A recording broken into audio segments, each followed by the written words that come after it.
ఓం శ్రీకృష్ణ పరమాత్మనే నమః.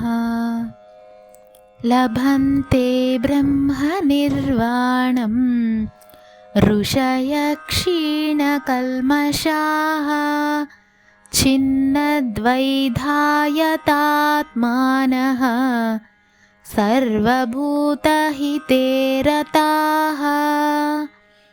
ఎవరి పాపములు నశించినవో, ఎవరి సందేహములన్నీ నిర్మూలించబడినవో, ఎవరి మనస్సులు క్రమశిక్షణతో ఉన్నవో, ఎవరైతే సమస్త ప్రాణుల సంక్షేమం కోసం నిమగ్నమవుతారో అట్టి పవిత్రమైన వ్యక్తులు భౌతిక జగత్తు నుండి విముక్తి పొంది భగవంతుడిని పొందుతారు.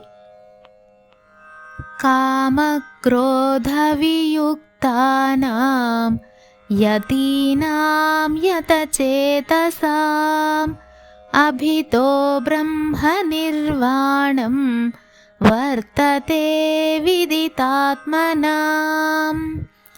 నిరంతర ప్రయాస ద్వారా కామక్రోధముల నుండి బయటపడిన వారు, మనస్సుని నిగ్రహించిన వారు, ఆత్మజ్ఞానంలో ఉన్నవారు అయినటువంటి సన్యాసులకు ఇహపరలోకాలలో భౌతిక అస్తిత్వం నుండి విముక్తి లభిస్తుంది. సర్వం శ్రీకృష్ణార్పణం.